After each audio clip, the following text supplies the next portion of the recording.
Hey, what's up, everyone? My name is Mod Elena, and I'm here accompanied by Mod Boko, Hello.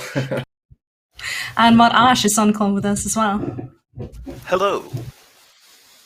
We're here to show you guys a little sneak peek of clans, and without further ado, I'll just let Ash take controls. Thanks. So, we've talked a lot about clans over the years, and this is, I think, the first stream where we're actually getting to show you any progress towards delivering on that. Now, it starts with how to make a clan, which I didn't program. This is actually Mod Elena's work that she's kindly letting me demo, because it was easier to just have one of us controlling the thing for the moment.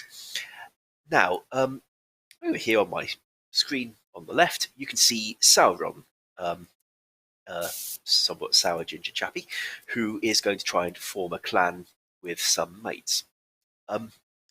Now, for that, we need a place where people are going to gather, a place where clans can come together and form. And we thought we could do it south of Falador, like RS3 did, but the thing about south of Falador is it's not exactly a grouping spot at the moment for old school. Whereas in the Grand Exchange, we've talked about having the mini games area over to the southwest of it, which is coming soon. League.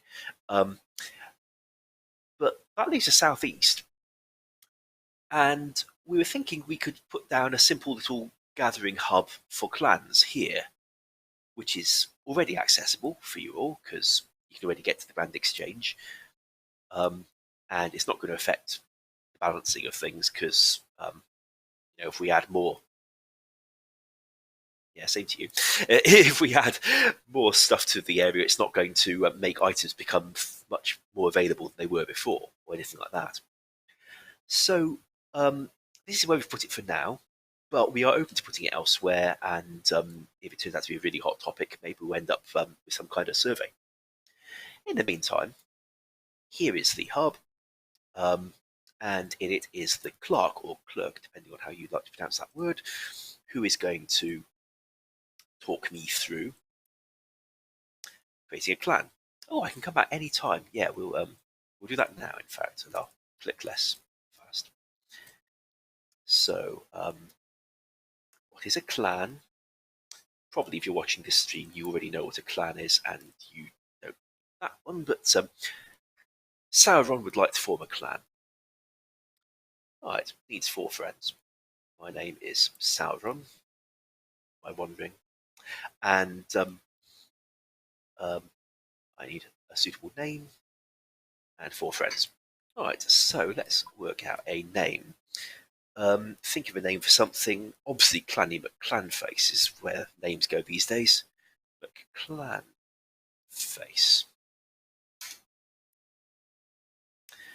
Oh, that's handy. So now I need some friends for Sauron, and thankfully, a group of like-minded people have turned up here.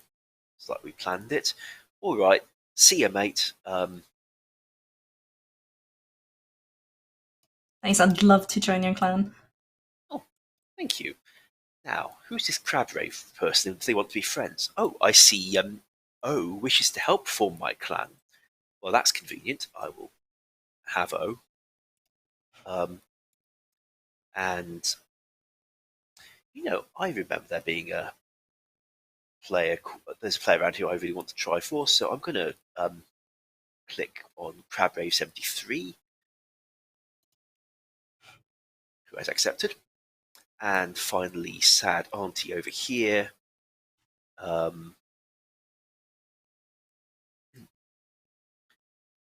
Yeah, let's have Sad Auntie as well. Invite Sad Auntie. Oh, apparently this person is too new an account to be used for forming a clan. Well, that's awkward. Do you want me to get another account? Or do you have one? I'm sure I'll find one. No more Sad Auntie. Well, she'll be even sadder. Well, that would explain the sadness at least. She hasn't played RuneScape enough, clearly. So, let's get this player out of the clan they're currently in. can't use that one. They are the clan owner. I've got one.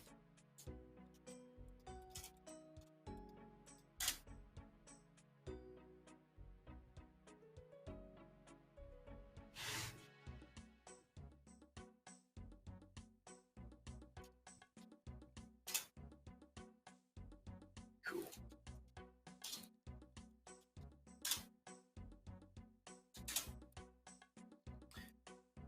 Okay, this person. McNameface, apparently my imagination's running out, can apply to join Sauron's clan, and McNameface wishes to form my clan. And we have a full complement of founders. So, we like the name. We'd be able to change it afterwards with limitations, but let's do it.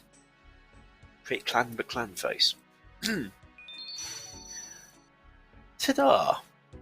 We are now in clan McClanface. So, Sauron here on the left is the owner of the clan, and is shown as such at the top. And will therefore have permission to do anything they like, such as saying this clan has a home world. What number do we like? And they can quit, and they can decide that the clan is interested in certain things. Let's see. We like socializing, otherwise why do we have a clan? We want to be open to newbies and help them find their way around the game. We like Slayer because a survey says lots of people seem to like that.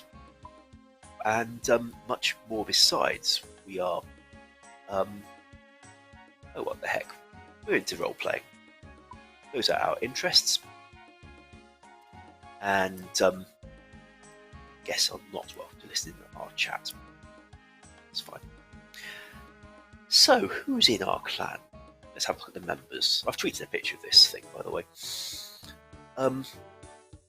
Now, here we all are in alphabetical order at the moment.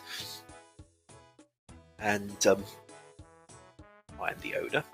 I cannot change my own rank, that would be silly. But I can change the ranks of the other people in my clan. Let's see what titles we've currently got. Peon, nice. I'm going to have a Major O, Commander McNameface, Deputy Owner Seamate, and Crabray73 will remain a peon. Now this could get a little awkward, so we've got some searching abilities here, so we can search for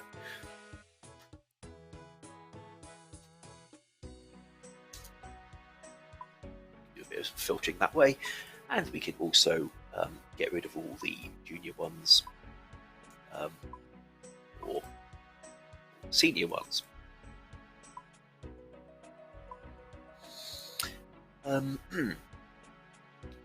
So that's the people of my clan for the moment. Now, what can these people do with the ranks I've just given them? Now, we have a fairly elaborate permission system.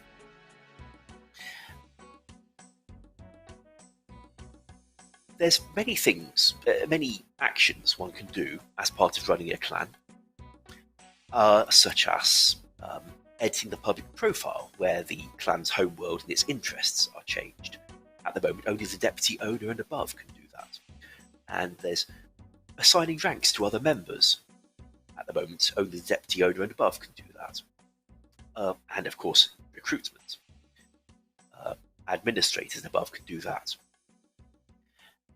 Suppose I want to say, you know, in fact I got a tweet about this earlier, assigning ranks. I'd like more people to be able to do it. In addition to owners and deputy owners, I think anyone who's a colonel or above should be able to assign ranks to people. That way I don't have to be online all the time, and my subordinates can get on with bringing people into the clan. Yeah, we'll say that colonel and above can bring people into the clan and set ranks on them. but I'm picky about who gets to edit the public profile. In fact, I don't want to suddenly find that my clan's been changed to like raiding rather than Slayer. I'm very picky about that, so I think only the owner is going to be allowed to edit that. Oh, and of course, who can talk in chat, who can kick from chat. You can imagine a lot of the rest. There's also this permission access at the top for deciding who can use this menu to choose what ranks can do what actions. And I don't actually trust my deputy owners. I don't want them messing around with that, so only I can edit this. Only I can use this menu now. Actually, I don't feel like being online for a few days. I'll let my deputies deal with that as well. It's worth noting that for this one, which is set to be only the owner can do it, a deputy owner still would not be able to edit this setting because they don't have the rank that it's currently set to. So just as a colonel will be able to assign ranks to members, they won't be able to assign a rank that's higher than colonel, and they won't be able to change the rank of somebody who is above colonel themselves. Now, this person doesn't actually need to be logged in for now, but makes the screen look more interesting, so let's keep it. Stay. Alright, so we've now identified that colonels and above can set ranks and recruit. Who's be colonels? Well, let's say McNameface. She'll be a colonel. Lucky McNameface. And as McNameface has been given the rights to set ranks, they can come into this menu too, and they can start editing junior people's ranks. They can't edit mine because I'm the owner, but they can edit the major, just not above themselves. They can demote O to Captain O. No, I don't like that way around. Let's have it this way around.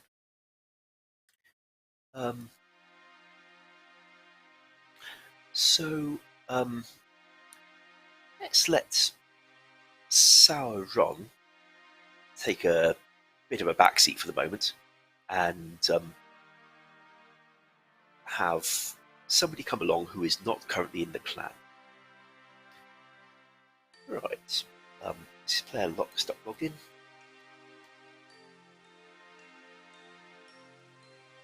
Actually, we'll keep Sauron for the moment.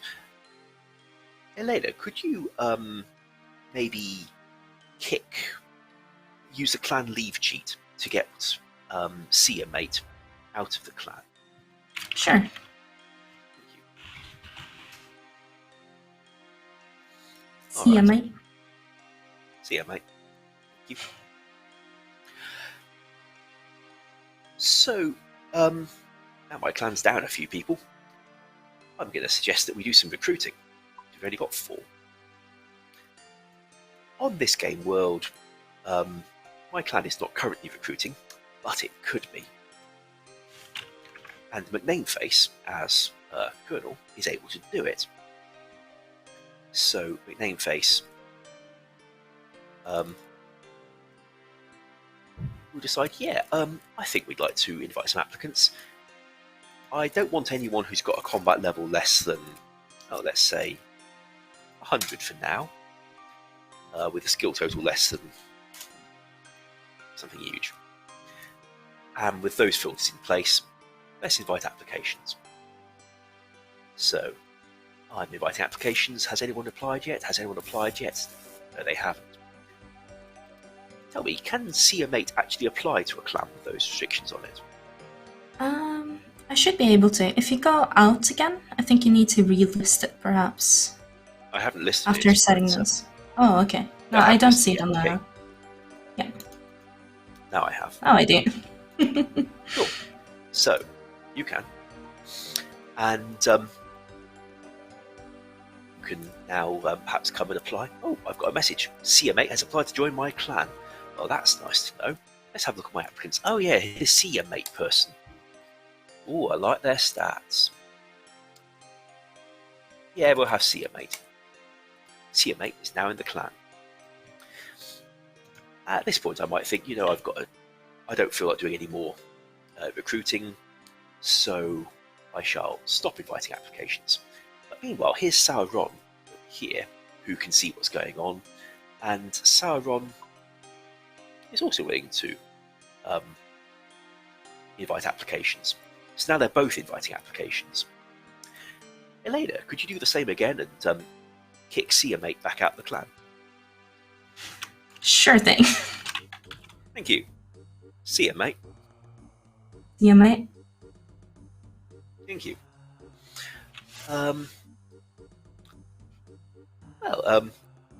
Would you now like to apply?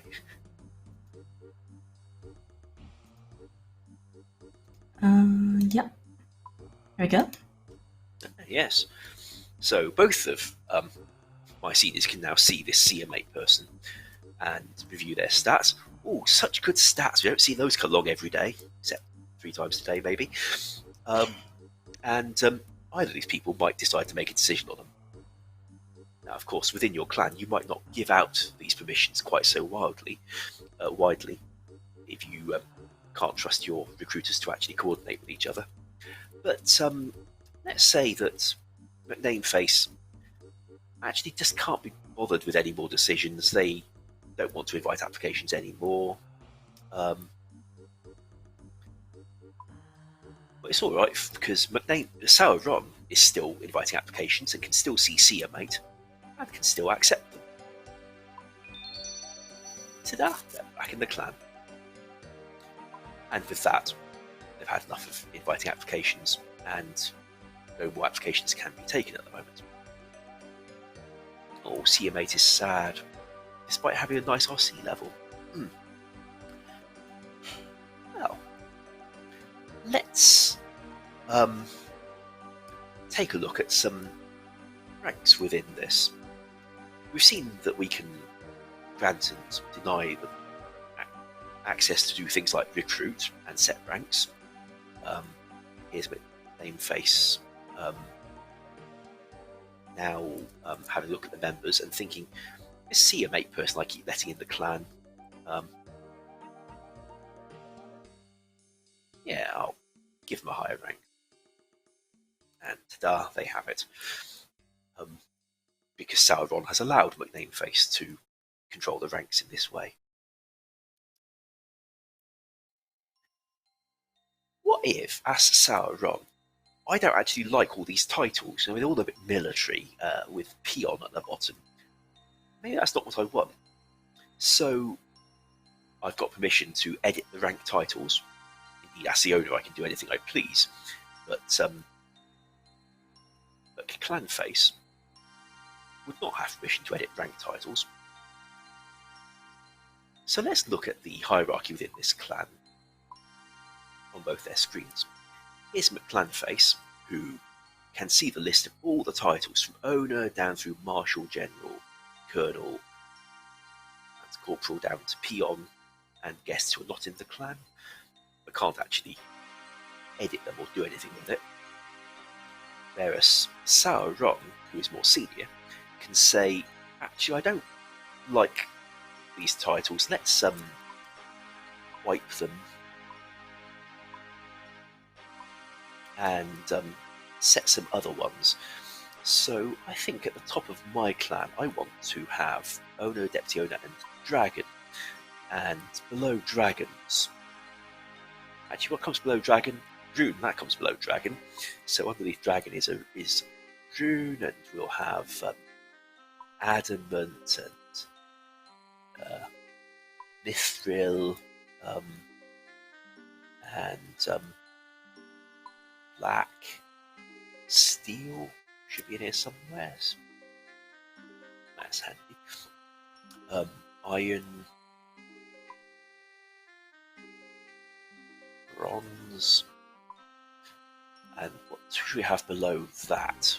Well, I like the word dog's body.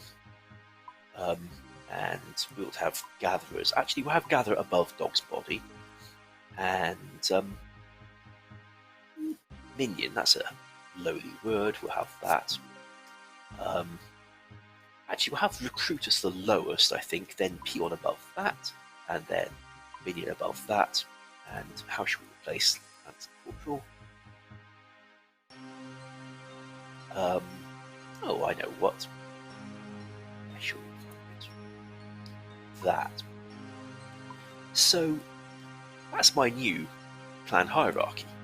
So when I look at my options for who can do these things, I'm now looking at the new list of titles I've chosen, and the members of my clan now have their titles in this new hierarchy.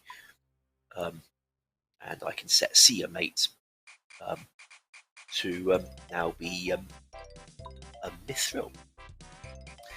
Now you might be wondering what's with all these icons you can see next to their names. Basically, we stuck in some abstract art until such time as the artists are available to do a proper job. We may not be able to have quite this many options, depending on how many icons the artist can offer us, but the principle was that if we can show icons at all, then the code works, and we can plug in whatever graphics become available to us. We're looking forward to that. I think the icons are going to be great. We have 14 ranks in total, right? 17 if you count the owner, deputy owner, and administrator. Right, but 14 then we can edit freely. Yeah. So the list we have of like the names for these ranks, it's not an exhaustive list. It kind of depends on how much we can get from graphics in terms of icons, but you know, you'll recognize some of these at least. And we've shown that guests, of course, sit right at the bottom. They're not in the clan at all. Now, there's a few tech restrictions we've got to deal with. In particular, only people with admin rank or above can do certain things, such as controlling other people's ranks, if I recall correctly. So some things you're going to have to put them quite high up your hierarchy. But that's all right. We've given you quite a bit of granularity above administrator rank, so you hopefully won't feel too constrained by that kind of thing. Now, I'm going to hoof McNameface out of the clan myself.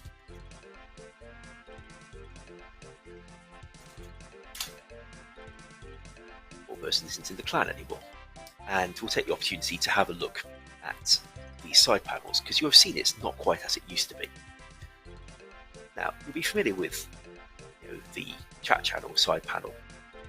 It's changed a little, partly because we've got the word clan chat written in the live game right at the top of it, and we can't call it clan chat anymore when we've got an actual clan system that is separate from it. But the principle's still the same.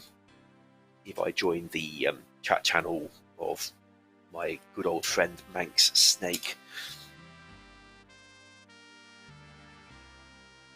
that still works as it always did, with the ability to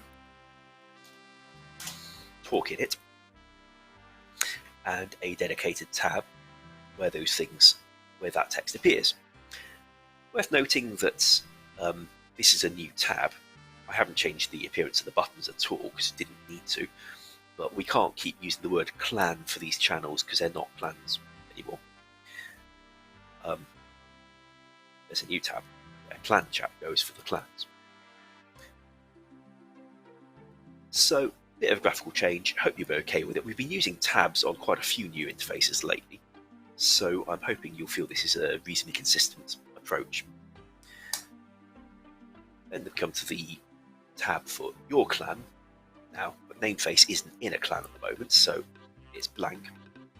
But Sauron over here in Clan McClanface does see one and can access the info from it, and can stop listening to its chat if they so wish.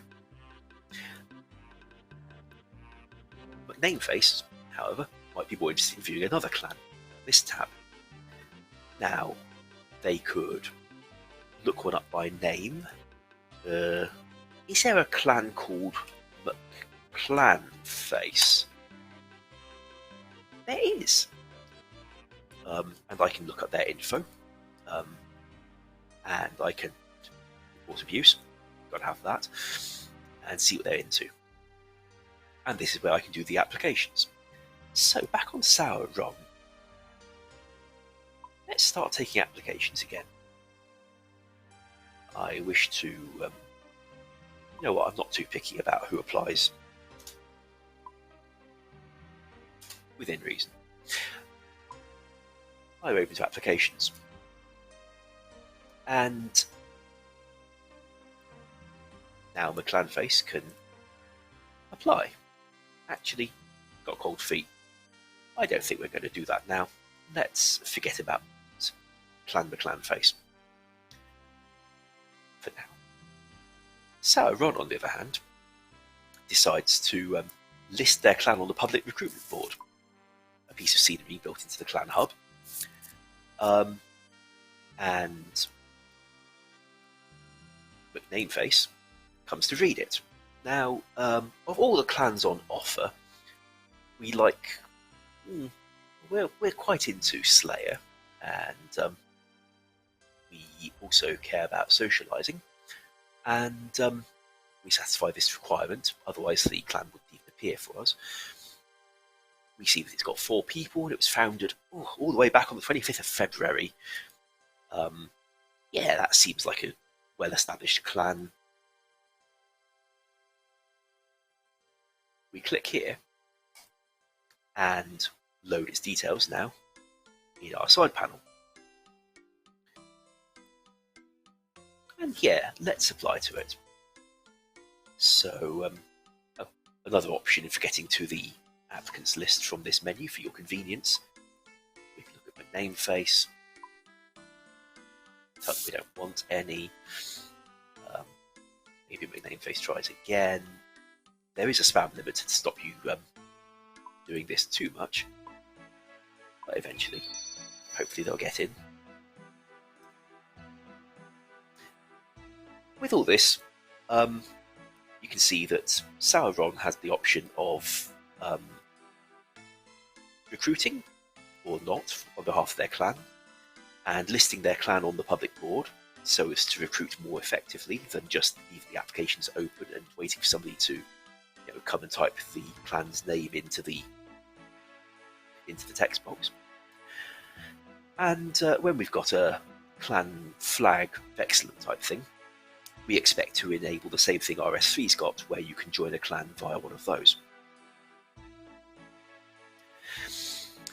Now, that I think covers clan creation, clan recruitment, permissions within a clan, and renaming the titles to suit your tastes. So that kind of ends the demo. But perhaps at this point, Elena would like to talk us through clan halls.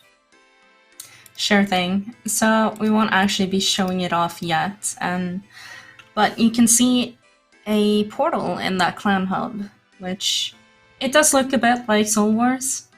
That's because it's a placeholder portal. It will be a different looking one when we get the graphics team on this.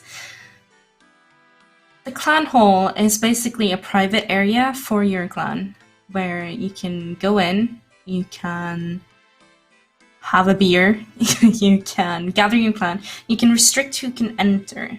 So maybe I'll say that only admins and up can enter today because we're having a super secret admin meeting in there. But then maybe outside of that, I want anyone who wants to come in to come in. So at that point, you'll allow guests, and ideally we'd have options to change things about your clan hall as well. It won't be like the POH where you build it up, but we would like to have some sort of settings, maybe change the theme of it, something like that.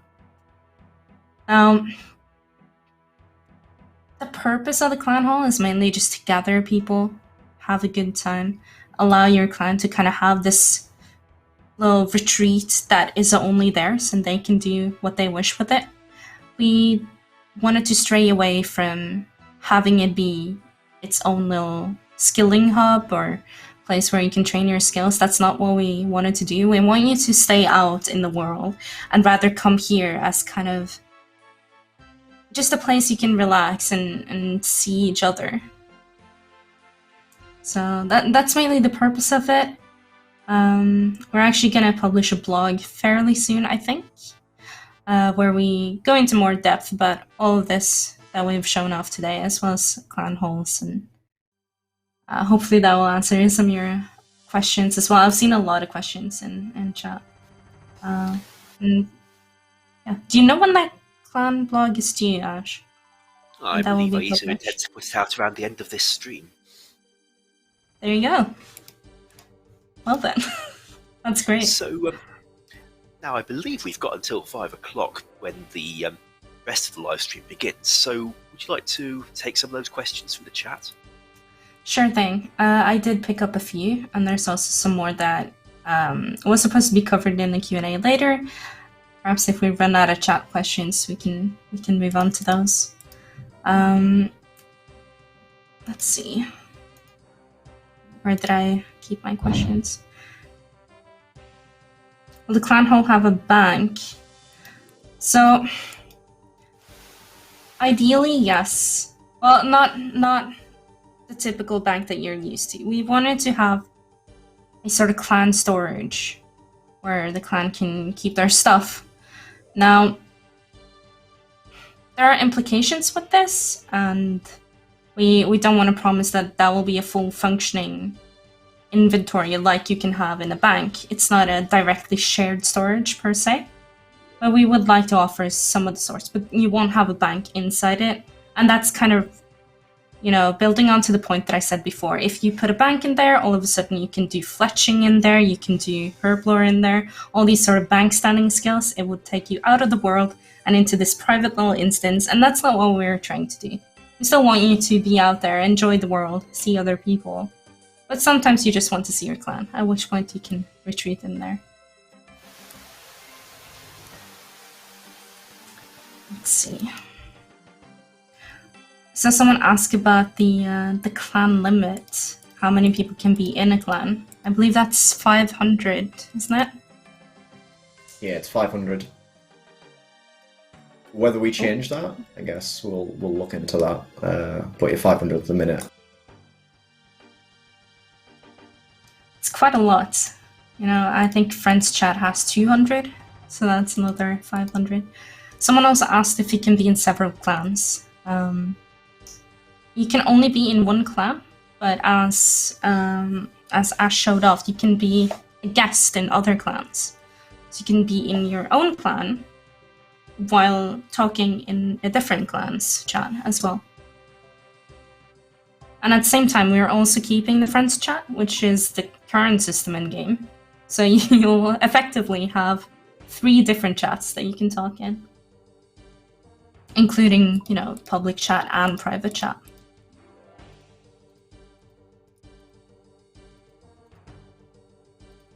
Let's see. Would you guys like to take some from the Q&A?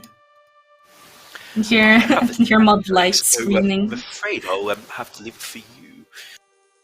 Sure. I just know that Mod Light was gathering all these questions for us earlier, and I can just kind of hear her panicking over us stealing their questions. But I know there was one that was engine related, and I'd like to do that one while Boko is here, if you don't mind, Boko.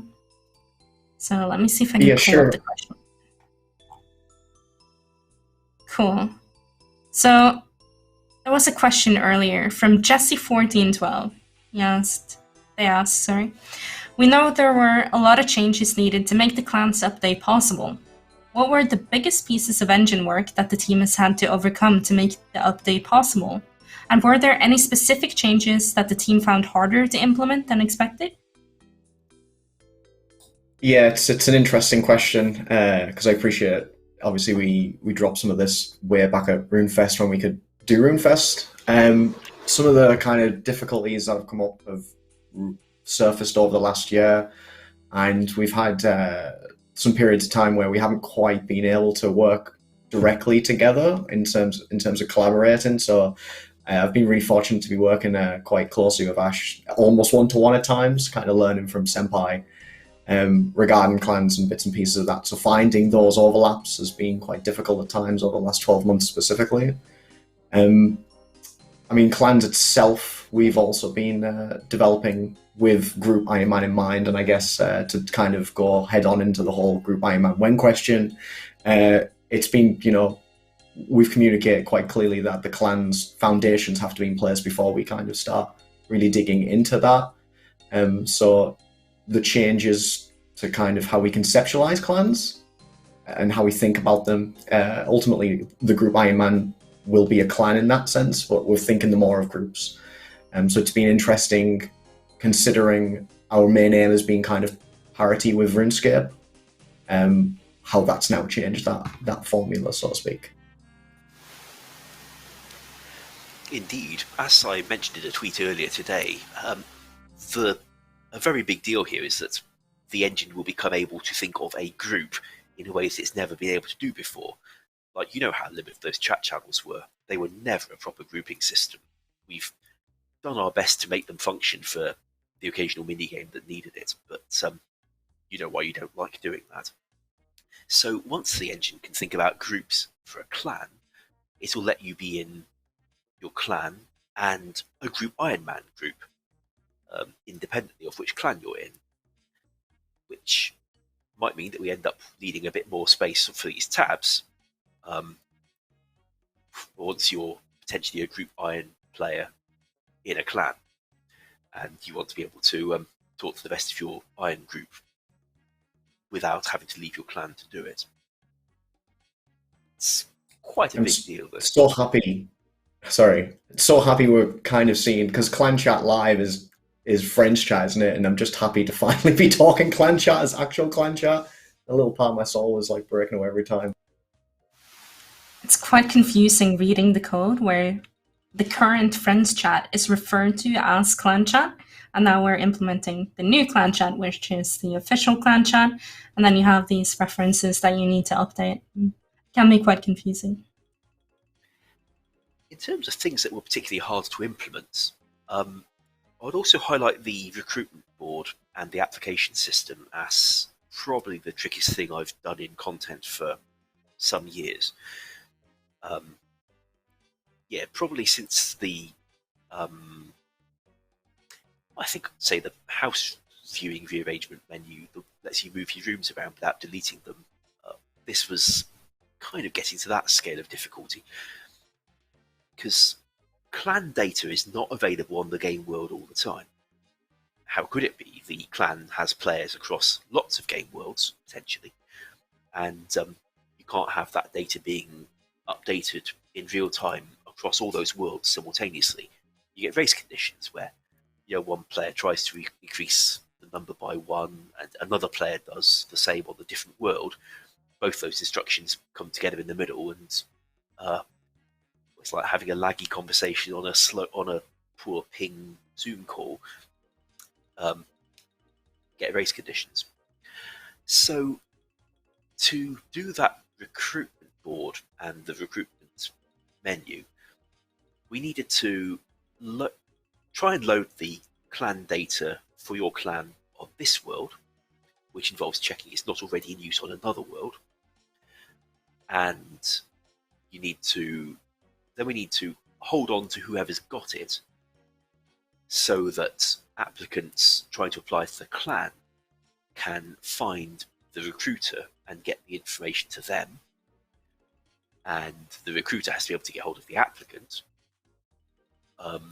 And preferably, if there are multiple recruiters, they all have to be able to get hold of the applicant's data simultaneously, taking into account that if one recruiter has set the requirements to apply quite low, and another recruiter wants to set them quite high, that might mean kicking out an applicant who no longer meets the new criteria because they're just not good enough anymore.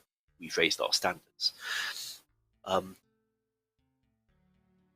Yeah, I found all this a bit of a mind warp, and trying to take it one step further by letting it be shown on a public board, which might have lots of clans here, all with multiple recruiters. with filtering, of course. Yeah, this could have gone a heck of a lot worse. It does mean, of course, that we're going to be a little limited for what more we can show. A very obvious suggestion was you can scrutinise the stats of the prospective applicant. How about all the other details about them?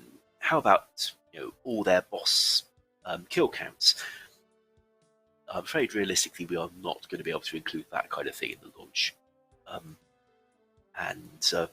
Also, how about if they apply while there are no recruiters online? Could the application be saved for when there's a recruiter available to log in, check their queue from overnight, take it or leave it, etc.? No, I'm afraid we're not able to save applications over logout either. Nevertheless, I do hope this will be slightly more flexible for you than what you're accustomed to. In particular, if you were accustomed to a system where you had to meet up with somebody in game and use a flag on them to get them into the clan, we hope that the ability to do this recruitment, where the recruiter could have been anywhere in the game, they don't have to be standing near the notice board. We hope that will give you more options than you're accustomed to, and that you'll enjoy using it. Yeah, that's enough on that question. Regarding the meeting up part, that is something we require initially to form the clan. The moment we showed up first, where you need 5 people, that is something we require you to be in the clan hub for. That is because it's a one-time thing. You won't be creating a clan all that often, and it's kind of a monumental thing. And the whole purpose of the clan is to gather people, so it makes sense to at least see them once, But further than that, recruiting people once the clan is made can be done from anywhere. I believe Ash is showing it off right now. Yes, so with neither of these people in the gathering area, Nameface has now quit the clan again. They are in no clan. Sour Ron, the leader, is still inviting applications, so Nameface would like to join this clan. Okay, find me the clan called McClanface. Case insensitive search, by the way. In fact, let's enable chatting. Let's enable guests in the chat. And I can now be in here with them. Chat isn't fully implemented yet, by the way, so I won't try and demo that on the live stream. Got enough trouble without trying to demo stuff we haven't fully implemented or tested. I shall apply. I shall look at the applications. I shall accept McNameface again. And we've done all that without meeting or being in the same part of the game world. I mean, sure, it's only a few tiles away, but you get the idea. We could have been anywhere. They do have to be on the same game world, but we hope you'll find that quite flexible. There was a question about how you type in clan chat, and it's similar to how you know it. Friends chat has 1/, so with typing in your own clan, it would be a /, and if you're a guest in someone else's clan, it would be /. Oh, and it works.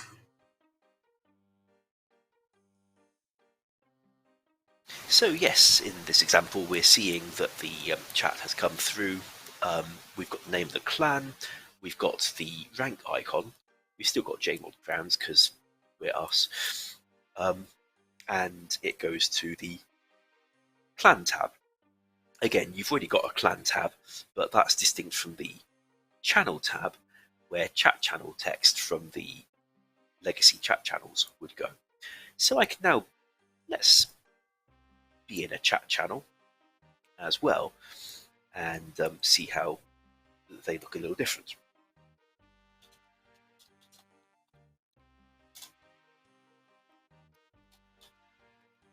Yeah, the reason I was sweating is because I broke it twice last week.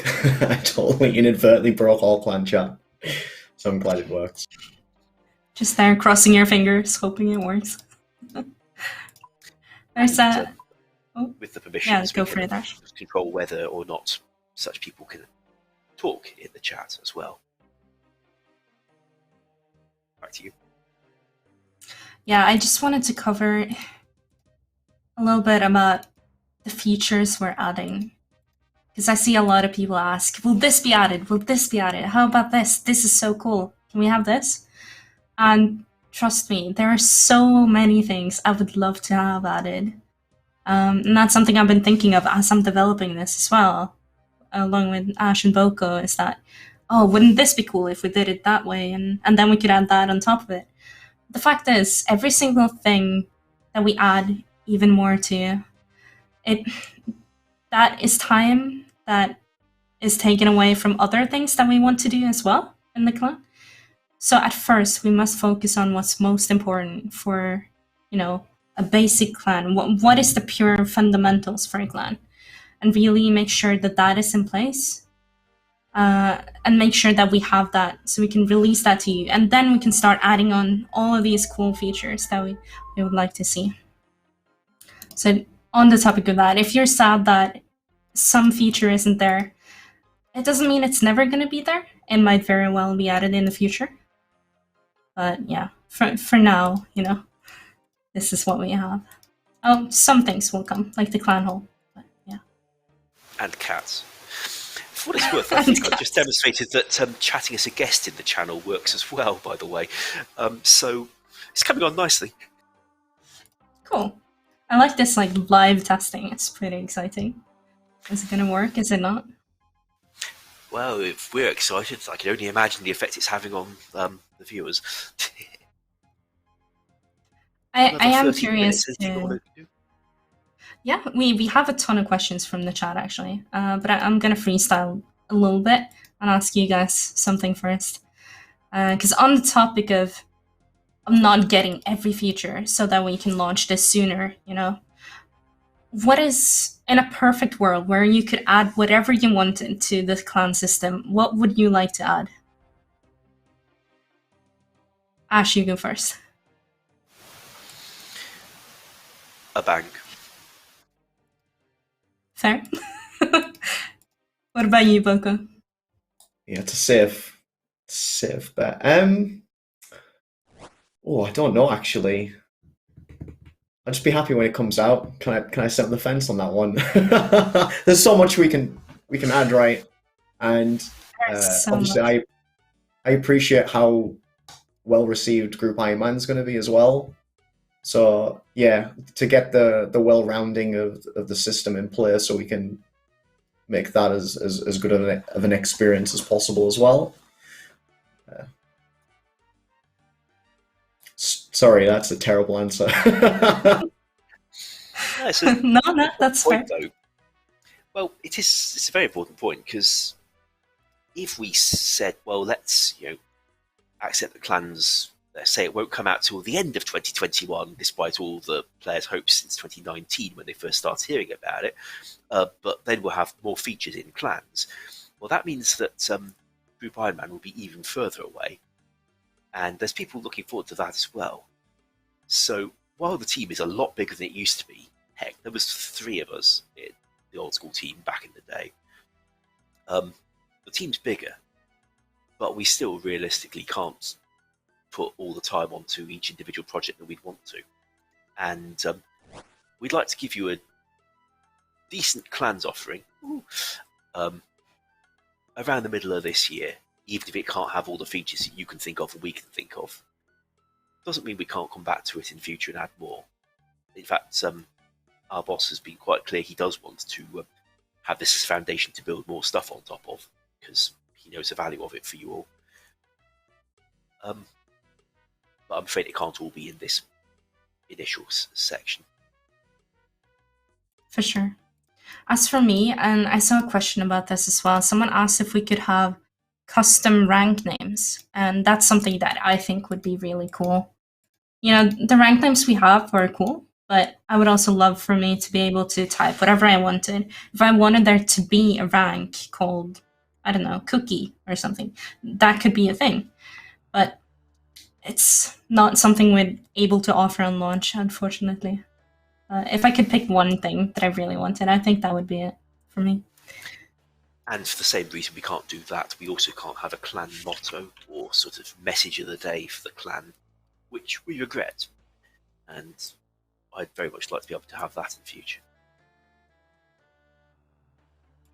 For sure, for sure.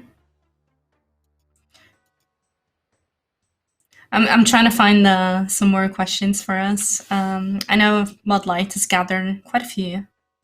I was going to say, obviously, there's a lot of details that are going to be in the blog layer as well, so it's definitely worth a read For sure. of that as well. Definitely.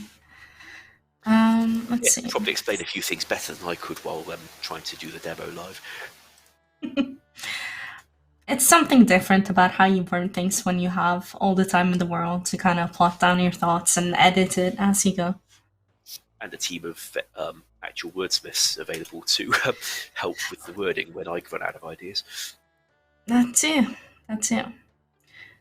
Someone's asking if group irons will have a shared house. That's an interesting We are not going to be question. able to share a player-owned house, I'm afraid. I don't think there's any realistic prospect of that being possible. However, we would like to look through, well, the player-owned house code and be able to take the time to let the Iron players in the group be guests of each other, so they can go into each other's houses. That seems appropriate. And, you know, if we can manage that reliably enough, hopefully we could even let Iron players who aren't in a group have guests at last, because there's no technical reason why they should have to be locked from guests. It's mostly just to reduce the risk of us getting a bug where they start transferring items inappropriately. So with any luck, Group Ironman will give us a scope to deal with that and improve the game for players who aren't in Group Ironman groups. I hope you don't feel hemmed in by wise old men there. I was just sitting here wondering what clan he's in, you know? It's almost like he wants very alone. It's pushing us through the portal. He wants us to go. Someone wanted to know if ironmen can be in clans. Yes. Yeah. Even though you stand alone, you can stand alone together in a clan. That's okay. I was just getting feedback from Ayiza there. I saw the question: will clan names be unique? How will name sniping be dealt with for current clans?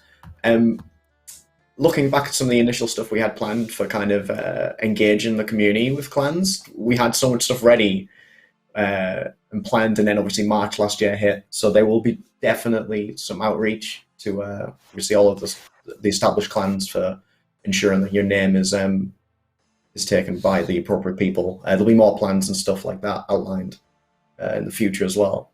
Whether or not they talk about that later in the QA, I'm not too sure, but yeah, that is definitely something that's being considered. Now, specifically, what we're hoping to do is, I suppose you could call it a soft launch for clans, where 1 week prior to the full launch, where everyone gets their hands on the features, we launch all the functionality into the game, but lock it off so that only JMods can access it.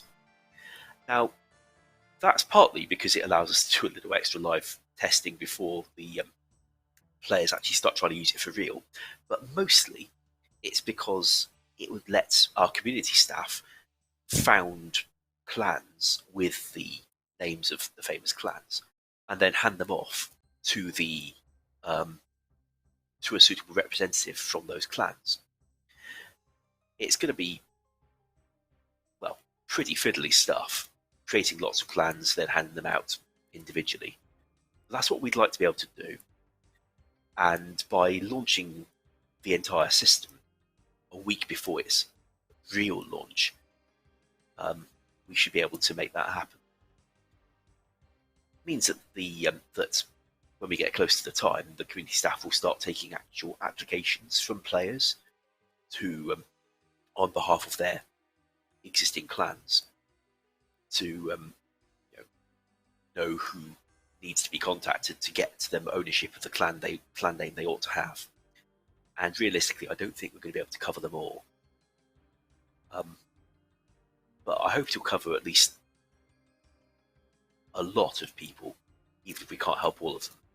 And since really the only alternative we otherwise have is to let you form clans with name first come first served, and then watch you squabble for eternity about who really deserves to have the best names or the famous names, I think this may be the best we can offer, and I hope it works out all right for you.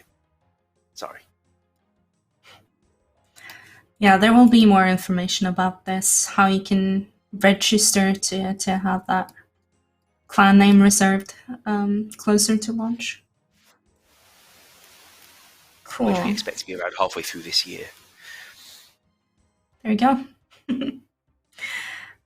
Someone asked if we can have countries, regions as criteria. I think that was in reference to applications, Ash.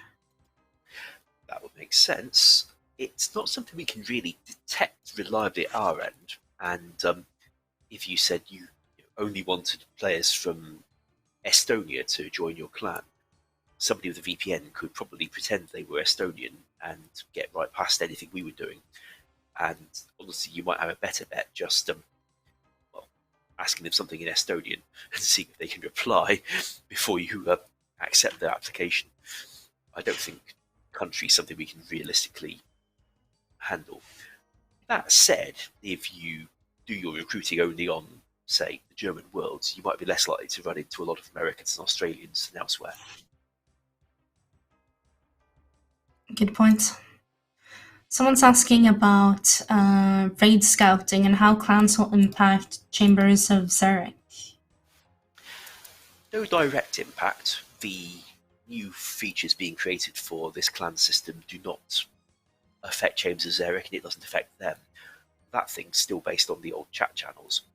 And the reason that might be useful is that at the moment, you find it inconvenient using the chat channels for Chambers of Xeric because you're trying to use them as a clan at the same time. But by moving all the clan stuff to these new actual clans, that means you can use these chat channels much more flexibly. So you'll be able to do the same thing you were doing before, but hopefully it won't disrupt your clan functionality anymore because your clan's no longer part of it. That makes sense. Cool. I think we're gonna round off there and head over to the Q&A section. Thank you so much, Ash and Boko, for this demonstration, for talking clans. Thanks for the invite. Make sure to read the blog later on, guys. See you in a bit. Credit to you for your actual dev work on the creation as well, because that is entirely Elena's, not mine at all. It's a group effort, for sure. All right. Thanks, guys. See you in a bit.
Hello everybody and welcome to the Old School Weekly live stream Q&A.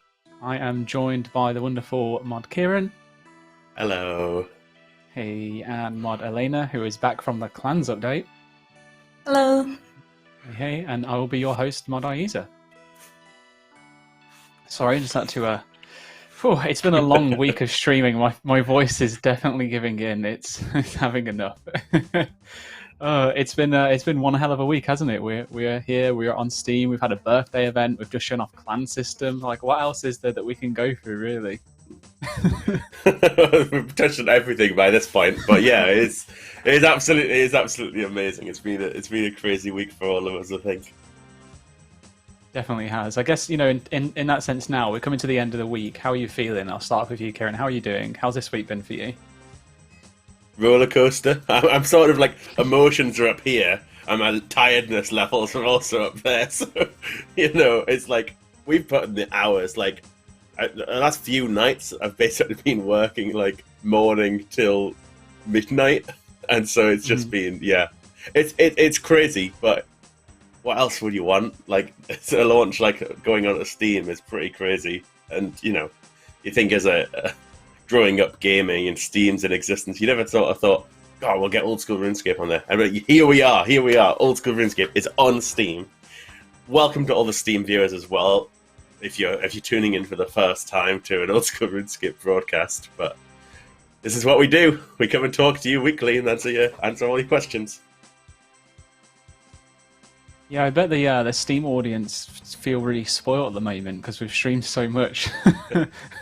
We do stream quite often, typically twice a week, but always at least once a week, or we'll be putting on the Q&A, which you're seeing now.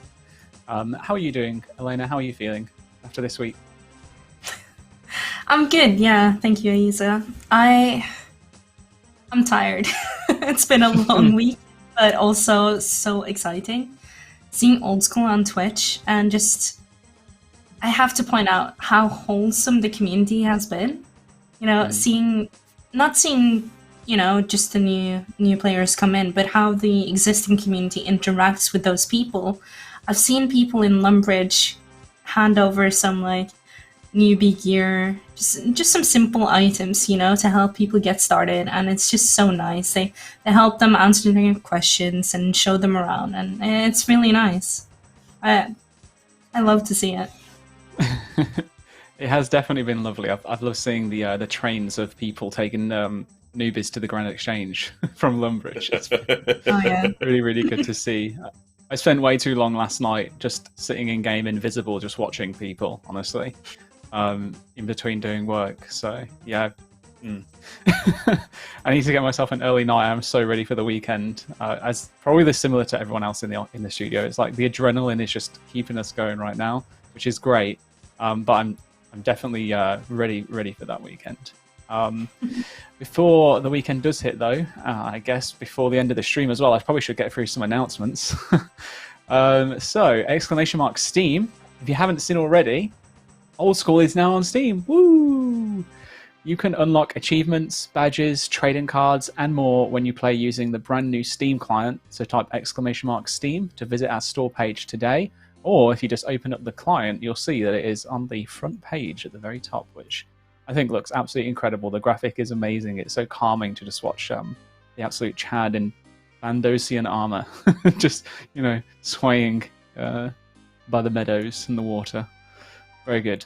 Okay, if you are playing through Steam and you're running into any issues, !Steam help.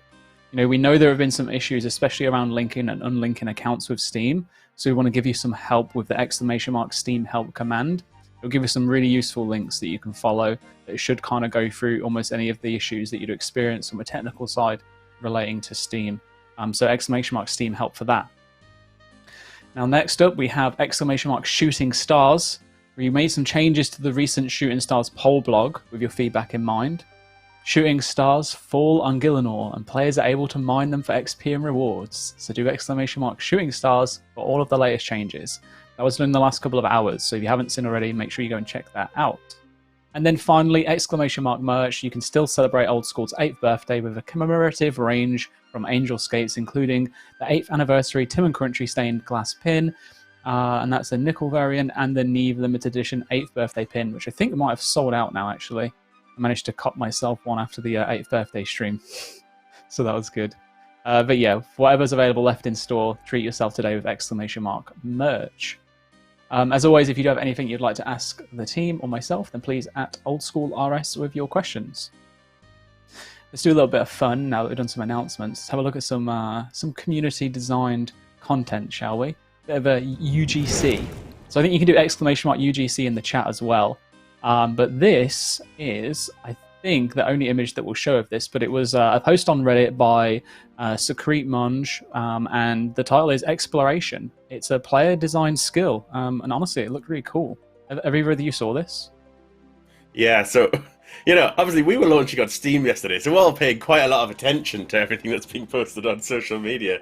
We saw this the second it was posted on Reddit, and we were, like, sharing it around our communication channels. We were like, wow, this is a pretty detailed, pretty awesome design. There's a lot of awesome things in there. And slowly we saw it over the day just blow up on Reddit, and it seems like even the reception that players have given it has been pretty darn positive. But I like some of the concepts in there. I think there is potential with some of those. Yeah, I saw it as well. I didn't get to read the whole thing because, well, we launched on Steam yesterday. That was quite a lot to do. But I do like the concept. I think there are so many ways we can go with this, right? Exploration. You can explore everything, right? Areas, items, yeah. So much cool stuff that can be done with this. Yeah, I thought it was really good as well. Well, I mean, that's why it's in the stream, I guess. We have another piece of art coming in from KillerFishy24, quite a popular submitter that gets posted upon the stream. So this one is called Player and Omelette. And this was a commission that was done. So this is someone's in-game character with the omelette pair, which looks awesome. That is pretty incredible, and that omelette has a long tail. It's one very long-tailed omelette, I have to say. It's a little bit different from the typical Chad omelette that you see walking around in game. That's for sure. His stance when he's like bowling around the Grand Exchange is to be feared. This omelette's built different. I mean, no one knows what the bottom of Olm looks like, right? Because his head just ends there, so who knows what's under the floor, Maybe he just has like a super long tail. Maybe. I don't want to say too much. Ed's probably got some crazy lore that he doesn't want us to reveal. This here was submitted by a user called Important Demand 9701, and it's titled "My Girlfriend Painted This for Me." So I think it's like I imagine it's a self-portrait, but I actually saw this post, and in the comments they mentioned they asked their girlfriend to kind of add some RuneScape elements, so you can see the okay, production have just corrected me. It's not a self-portrait because it's obviously not of his girlfriend, it's of him.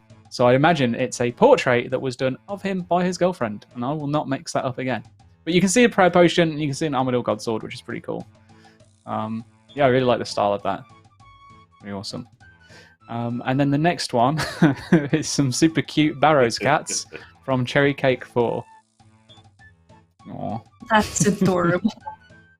It really is. And there's more. When are we going to be able to use a barrow set on our cats in game to put them in an outfit? Alright. Maybe in a few years we can add pet customization. I need at least 10 really awesome.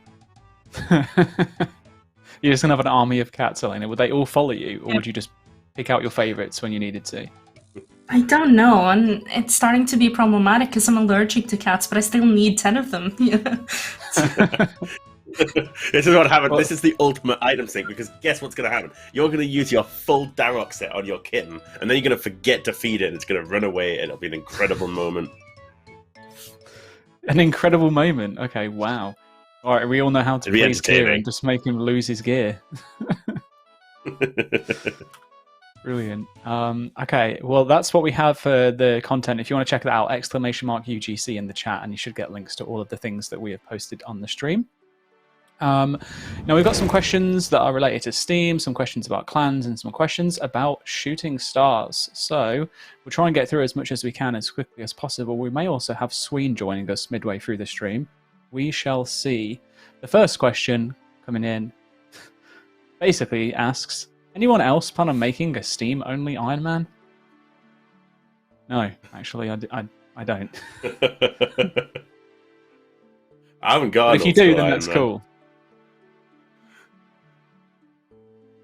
But maybe I'll make one. Maybe you will. Wait, Kieren, do you have an Iron Man? That's what I was just saying. No, I don't. So I could. You don't. Ooh. I have one already, so I'd rather not restart just to play through Steam. But yeah, I'm not doing it again. I'm not getting 70 Pro again. I don't know why that 70 Pro on my hardcore just like killed me. It's not even that bad, and it's why I'll never play Ultimate Iron Man. I just don't have the patience for it. Oh dear, I just have to forget. Could do with the Group Iron Man though. Yeah, Group Iron Man. That's probably the only way that I would go back into creating a new Iron Man, honestly, is with Group Iron Man. And I'll still keep my own hardcore just to play on. Okay, so we have this question coming in from Magany2277. Why does the old school RuneScape client want to log in using my account that I use with the RuneScape free client? Jagex, hello. I can't use two different RuneScape accounts, one for RS free client and one for OSRS client. That is so dumb. Yeah, it's frustrating. We've heard a lot of feedback about this. We have passed it on.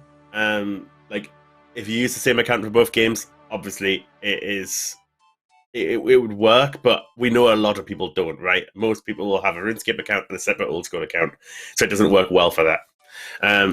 We're not ignoring it. It is being looked at. We've passed it on. There's not much else to say, I'm afraid. Mm-hmm.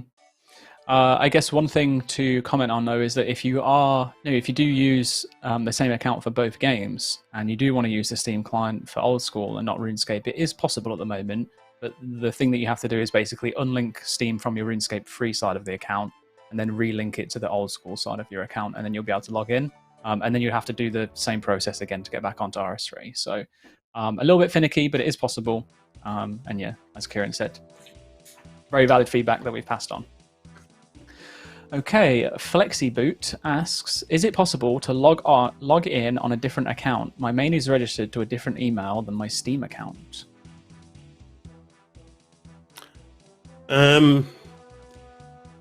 I don't believe your Steam account and your old school account have to be on the same email or anything, right? I think you can link your Steam account to your old school account as long as it's not linked to another account already. So you should still be able to do that. Okay. I think it probably is a very similar situation as to what I explained a moment ago. It's just a case of making sure your accounts are linked. So if you do !Steam help, it will give you a basically a link to multiple different articles. Or if you just go to support.runescape.com, it's actually on the front page. There should be a box that's highlighted in green that says Steam help. Yeah, it says need help with Steam ? Click on that, takes you to an FAQ, and it should answer almost any technical issue that you can experience. Okay, the next question comes in from Voorhees13. The game does not recognize that I'm a member when trying to log in through Steam. Is anyone else experiencing this? I've not personally been made aware of an issue with this. If you're not trying to log into, it might default to a free-to-play world when you open the client. Mm-hmm. You might want to select a members world. Make sure you're doing that. But yeah, I'm not sure. It'll be one we look into, and we'll certainly raise it and make sure we get it checked. Though. I'm thinking something that could easily happen here as well is if, in case you have it linked with an account that doesn't have membership, and you don't realize which one is linked, then maybe you're trying to log into the wrong one, perhaps. Yeah, I haven't heard of this issue before, so. Yeah, I expect it's the defaulting to a free-to-world thing. I mean, when you first boot the client, and I think there is, to a degree, this happens with our client as well.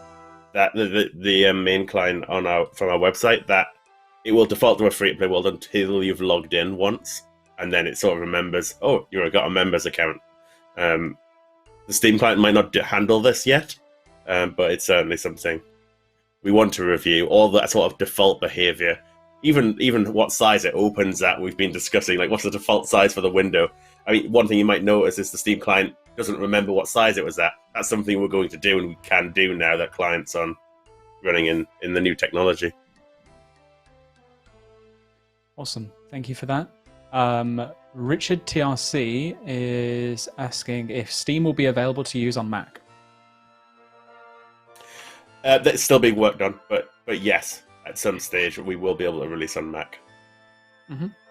I think there are plans for both Mac and Linux, however you prefer to pronounce it. But Mac is, right. I'm pretty sure Mac is the priority out of the two of those at least. But yeah, our planned additions to the Steam launch, or support, sorry.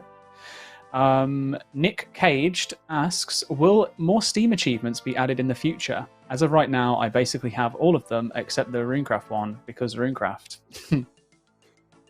I would certainly love to add more in the future. We haven't got any plans immediately because there's a lot of things to sort out first, like getting a Mac client, like we've just said. The focus obviously was on adding achievements that new players could feasibly achieve in the short term, rather than for current players. But really, there's so much we could do with this. I mean, it's easy to imagine things you could tie Steam achievements to. Even just getting 99s and things like that could easily be Steam achievements. But we already have so many in-game achievement systems, like the achievement diaries. We've got combat achievements coming out later. Perhaps they could literally be achievements on Steam as well. So, you know, there's a lot of options. Cool. All right, thank you. So we got a question from Notal Ecom. Notal, I can't, yeah. From someone that asks, I really think the Steam emotes were a missed opportunity. Steam emotes aren't just for chat, they can be used on profile comments or profiles themselves and can advertise the game. I would totally use cool and iconic RuneScape emotes, like give me a cash stack or a party hat or something not in a weird art style but is actually recognizable. I don't see why we couldn't add more. Seems good to me. Simple as that, really. Yeah. Yeah, makes sense. All right, Octoclops says 144 FPS is so buttery smooth. Please add official plugin support to this client. I would love to play through Steam religiously, but the quality of life with RuneLite is so much better. Ultimately, we've heard this feedback an awful lot. We've seen a lot of people talk about it online, on socials, etc. It's a lot of what people want to see. You might have even seen that we have been playing around with extended draw distance and things like that as well. So we are thinking about what our plans are, but we'll talk to you in due course, as and when they're available. I think it's like a one step at a time approach, isn't it? First we launch and then we look at the next steps. Absolutely. I think if you've seen the streams, some of the questions that we've been getting, and some of the support articles that are out, it's no secret there are some teething issues as part of being on Steam now and launching there. I think overall it's been massively successful, and I'm insanely proud of the team for making it happen. And it's such an incredible achievement, but there is still work to do. And the reality of it is that it's much better at the moment to focus on ensuring that the whole Steam client process is working as smoothly as possible. Because at the end of the day, you need good foundations to build upon if there are going to be any plans going forward in the future. There's no point building that onto an unstable base, really. So that's our priority right now, is making sure that everything in Steam works as perfectly as possible. Cool. I guess there's a follow-up question from that, actually. We may as well go into it, although I think the answer will be relatively similar. 2Byte Brownies asks, can you explain the benefits of the Steam launcher? Is this better than the downloaded client from the site? Do you want to take that one, Elena? Buttery smooth. Oh, but it really is. The no FPS cap is actually so nice. It was like the first thing that I noticed when I booted up the Steam client for the first time. It's like, It's so wow, weird there's as well. right? It's really strange when you do content that you're used to doing, and it's just so smooth. Yeah. Well, other than that, like we said, currently, we've been experimenting with the draw distance and stuff like that. But other than that, we don't really have any other things that we offer through that client currently. Compared to the vanilla client. There's the one big thing: UI scaling. Yeah, I was just gonna That's say. That's available. Oh, and an easier login as well. Because it's a one-click login. You boot it up, you click. You don't have to type your info every time. Yep. And achievements. Similarly, if you experience issues with being unable to actually log in through the vanilla client, like the too many logins issue, for example, if you are still experiencing that and you haven't had a response by now from support, then you can just go straight into Steam and you will be able to log in without any issues at all. So if that's a problem that you're experiencing with the official client, then yeah, switch over to Steam and you'll be able to carry on playing. Okay, this question comes in from Get Good Mate, and it's says, is the Steam version supposed to go past, and they put hertz here, but I think they mean FPS, is it supposed to go past 50 FPS? I noticed immediately that the game was super smooth when I logged in, and I noticed my FPS was at 144. I thought at first this was maybe some weird issue with the client, maybe not the game. But after looking at it, RuneLite is locked to 50 FPS too. It is intentionally buttery smooth, to keep coming back to the same term. It's not an accident. It's we've been able to do that more readily because of the fact the client's running in C++ rather than Java. But yeah, it's butter famously smooth. Like, well, if it's in the fridge, then not really, because rock solid, doesn't it? Yeah, but it's like when you melt it, or when it's like room temperature, it's like super smooth. It's open, it's too open to discretion in this one, I think. Do you have to? Okay, we have to from now on say 144 FPS is so room temperature buttery smooth. Perfect. All right, cool. All right, let's move on now. We've got some questions that are left over from clans, so let's get those covered. I don't want to go over the ones that you've already answered before, Elena. If anyone is interested in getting an update in the clan system, by the way, go check out the VOD when it's available. The past broadcast will also upload onto YouTube, or you can go back on the actual video itself through YouTube or through Steam. Yeah, we did go through the clan system, and there will be a blog after the Q&A. I tried to get it live just before the Q&A, but unfortunately didn't have enough time. So just after this Q&A ends, we'll put the clans blog live so you can see that. But here we have a question from Sentry, and they say, what types of ranks and permissions are going to be available for clans to utilize? Can we get an option of assigning a home world for our clans as well? So we kind of touched on this earlier as well, but I wanted to reiterate over this that you'll have 17 ranks in total, of which 14 of them are customizable, where you select, one of the ranks, excuse me, one of the rank names, and you kind of drag it over to the rank that you want to change. And similarly, you can change the permissions to any of these 17 ranks, which is really cool. And as for home worlds, yes, there will be a home world that you can select. Doesn't mean you have to play in that world, but certain things can only be accessible through your home world. I imagine clan halls will probably be restricted to your home world, or there will be a setting to choose whether or not you can restrict it.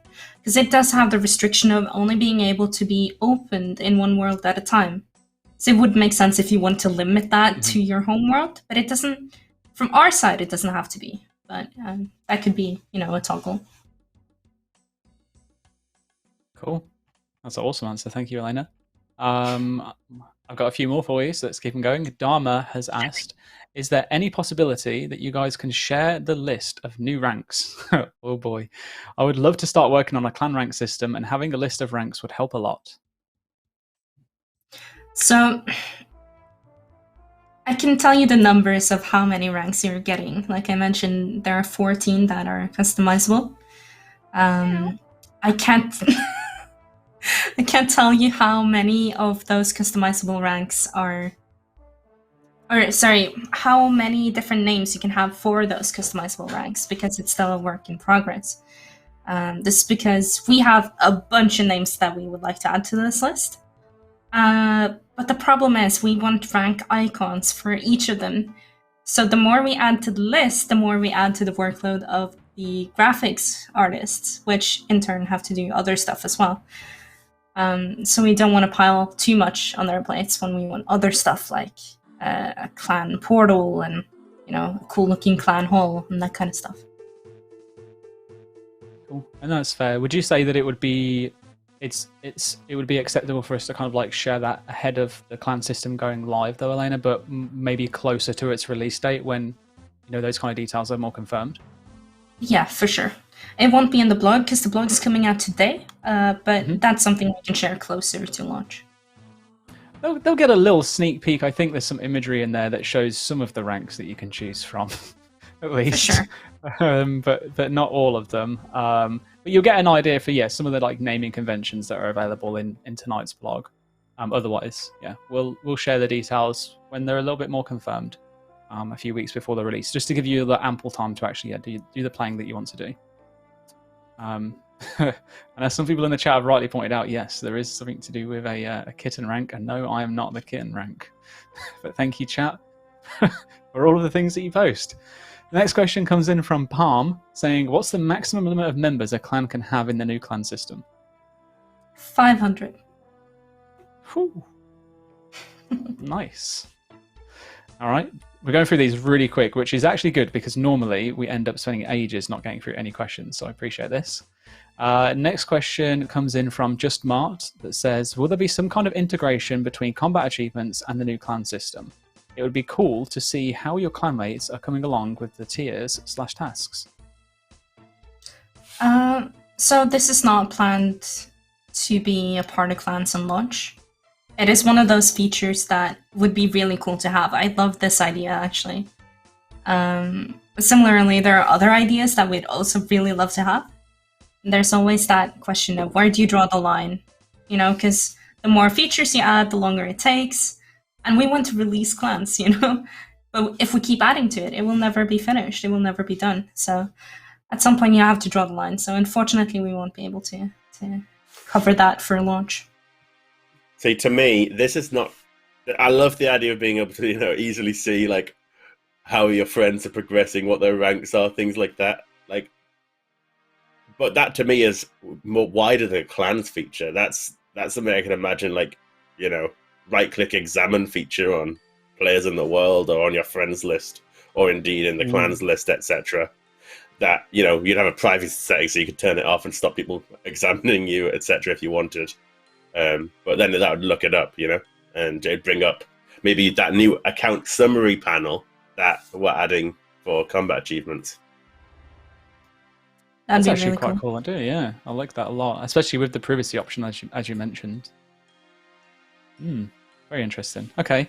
Well, the next question comes in from Dear, and they ask, have you considered how you can try to make sure that clan names go to the right clans?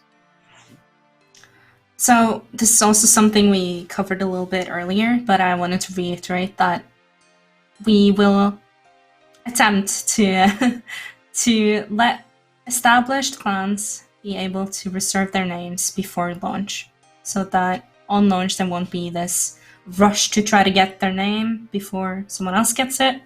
We know there are many clans out there that have existed for years, and we don't want to risk those names getting into the hands of someone who's not even in that clan. You know?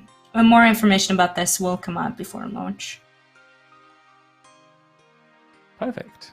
Thank you so much. And that is the last of our clans questions. So some of those were, as Elena mentioned, already covered before, but felt like they were important to go through again. If you want to get a more general overview of clans in itself, check the VOD when it's available. It was at the start of the stream. Ash, Elena, and Mod Boko went over it for around about an hour, and then we have a blog that we'll be releasing in around about 45 minutes or so from now. All right, so we've got some questions now about shooting stars, since we did update the blog today. All right, I guess we are really going to be going with this question with this username. If people say that these questions are doctored, then, well, I don't even know what to say. Good at meth, bad at math says, can you make shooting stars affect the whole map? Wiping everyone in that world's bank and inventory and removing their membership and starting them back in the Lumbee a thing. You know what? Username checks out. Next question. Biocurus. No. I'm actually moving on to the next question. I don't even know why I carried on reading that. Biocurus says, why are you not adding a pet? The star sprite. Of course, only for pay to play. Maybe kind of like Barbasalt, spending points on a roll for it. I feel like shooting stars is a mining activity, so it would make sense to just go with the mining pet already. I don't feel like it's a big enough thing to warrant its own pet, you know? It's kind of like a distraction and diversion, something that kind of takes you away from the content you're doing for a little while, instead of something you're grinding. Ooh. Something you're grinding just to get a pet, really. I think that's fair. It's pretty much, you know, where I was thinking at it, because, you know, like, for example, Temple Ross is, you know, it's like a skilling boss. It's a whole activity in its own right. That's like all, you know, it's contained, so to speak, and similar, as chat I've mentioned before, like Wintertodt, for example, which has its own pet. So it made sense for Temple Ross to have its own pet in some way, which I guess is why it ended up, you know, coming across as passing and such. But yeah, shooting stars kind of just an extension to standard mining, and it's more of a, you know, like it's just an alternative to mining standard ore. You just go and mine the stars instead. So, cool. I think we can move on from that one then. GE Challenge M says, will the Celestial Ring give the invisible +4 mining level boost outside the mining guild? Currently, the only places where stats over level 99 matter are in their respective skill guilds.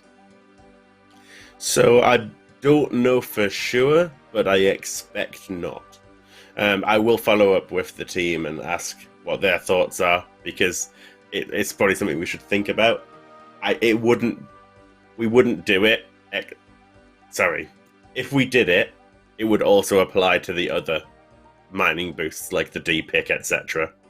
And they would end up working the same way that they would work everywhere above 99, which arguably is probably a good thing. But if it does, obviously that affects rates at a lot of different places. So there's considerations that need to be made.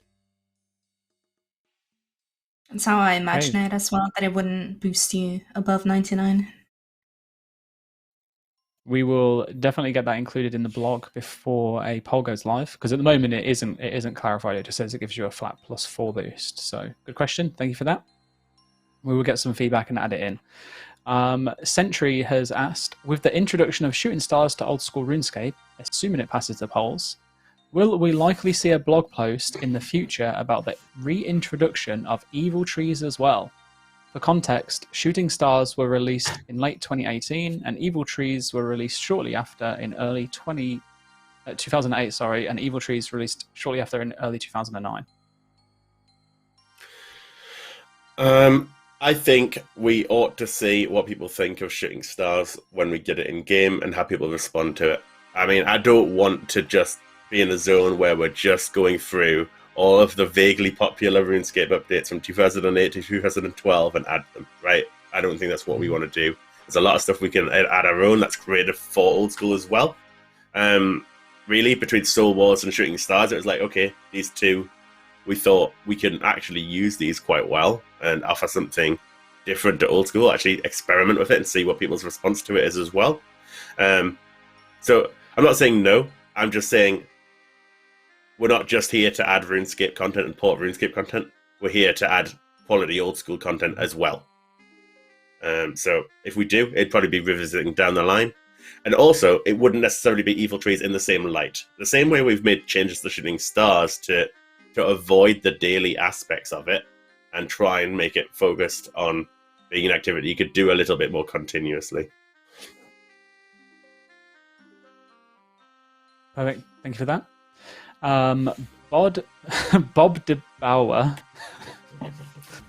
Interesting name. I have no idea what it's meant to mean. I thought it was me, Bob the Builder, but hey. The new image of the proposed Star Fragment Prospector outfit also shows a pair of recolored gloves. However, the Prospector set comes without gloves. Does this mean we can also recolor our Superior/Expert mining gloves? That is a good spot. I didn't even realize it myself. And I put the image in there. I've not. I don't know the answer to this question. Do you, Elena? I'm trying to think, because I did playtest this. I don't know. That's the answer. I guess, like similar to the mining boost, then we will find out and get it added into the blog before it goes into a poll. I get that updated tonight, probably after I've done the clans blog at least, because it should be some minor clarification changes. So, cool. Right, Blue Warden has said, is it too late to consider putting the dwarf in Keldagrim instead of Falador? It would be nice to have another reason to go to that cool city. I saw some suggestions about allowing the space monkey to exist. Space. But parking him in Xanaris, since it's technically the moon. So just for the record, in terms of the space sprite, like the model exists already. It was created. So we are just going to keep hold of that. And interestingly enough, someone else mentioned this in a comment that I replied to. Yeah, our internal notes quite literally say, Xanaris is the moon, so maybe the space sprite can live there instead. So we'll find a use for it, I'm sure, at some point in the future. But in terms of the dwarf, so the change was to make it, the dwarf would be just outside the mining guild that you'd be able to go to. His name's Desuri, and he would be the one that would take your stardust in exchange for items. But obviously, there's been quite a popular call for the dwarf to be based in Keldagrim. I've also seen some suggestions about it utilizing the observatory as well, actually. Can I just shout out a couple of questions? I've just seen a couple of questions coming from Steam, and I want to take them. Sorry to just take over hosting. King Chose is asking, do you plan to add any more skills from RuneScape 3, like dungeoneering, for example? What are your thoughts on that? You said you were going to ask questions about Steam when you asked about a new skill. What do you even mean? I was asking questions from Steam. From Steam. Oh, from Steam chat. Okay. All right. Yeah. Fair enough. Man. Okay, I'll give you my honest answer. I would love to see a new skill come to old school, but I think we can do so much more before we need to worry about adding a skill just yet. There's so much more content that we can do. Plenty before we need to add in a new skill.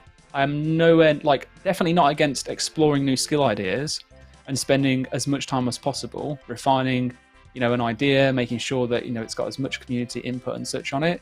But in terms of actually putting one forward, ready to be blogged and polled again, I think we can do other things instead for now. And then maybe in like a year or two. I agree.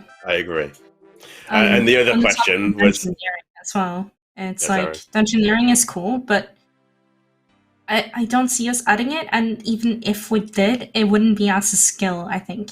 It would be more of a raid type of thing.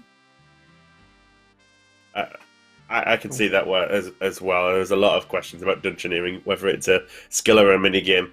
And the other question I wanted to take from Steam chat, from Chompy, was any more co-op content? RuneScape feels like too solo just as a game, which is an interesting thought. That's why I wanted to bring it up.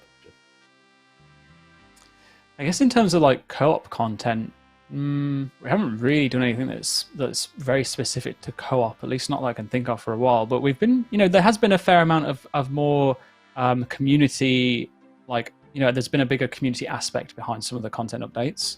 We've got like Temporos, it's obviously a group-based fishing activity. Shooting stars being a group-based mining activity, you can do it with your friends and such. You're talking about probably more PVM style things. Maybe we can relook at bringing back Partner Slayer and actually making it so that it's good and not just busted.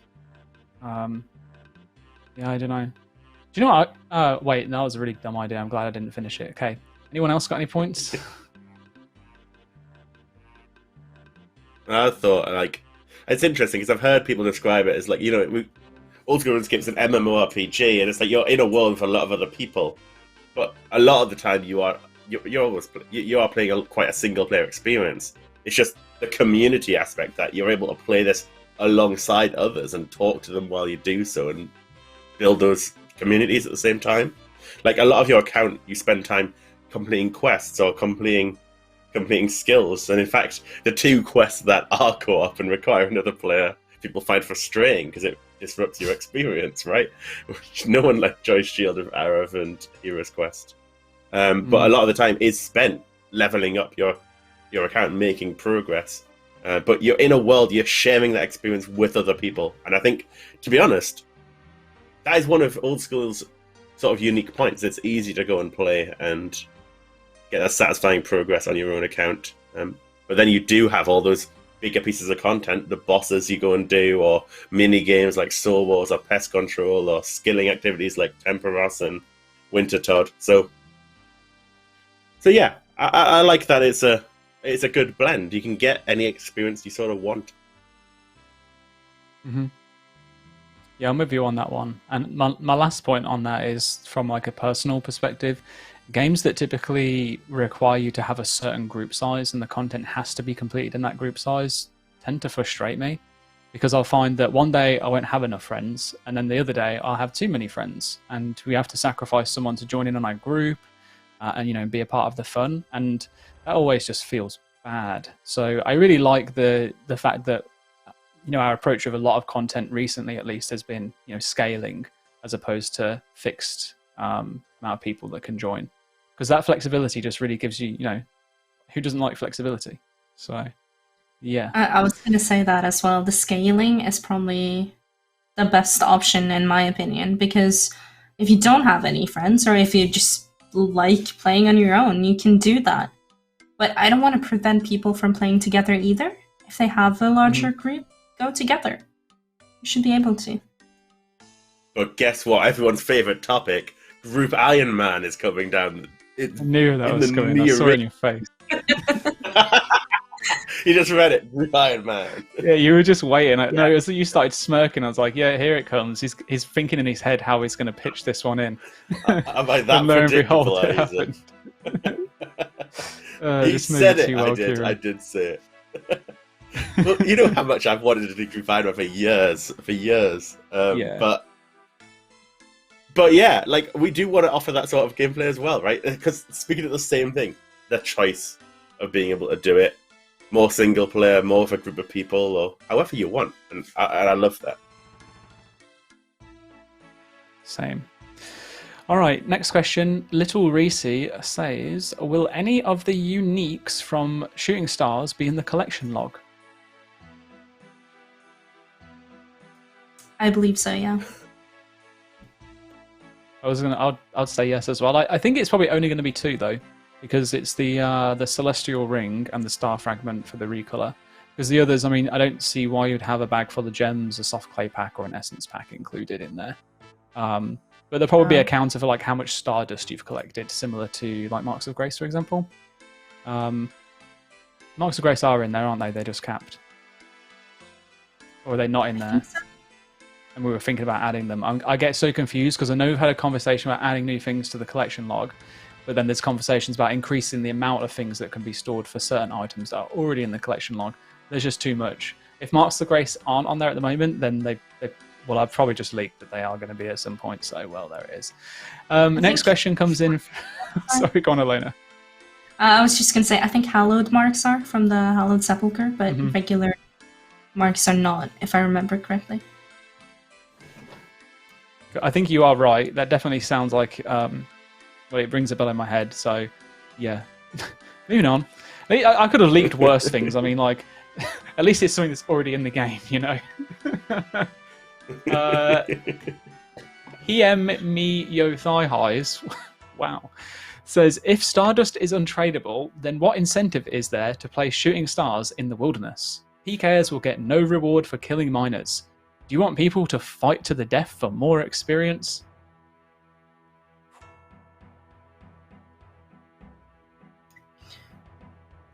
I don't mind covering this one if you want. I answered it earlier, and feedback. Yeah, if you got thoughts on it, because Elena, I thought you were going to say something.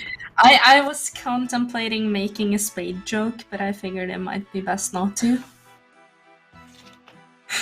Well, it'll be a pickaxe joke this time round instead.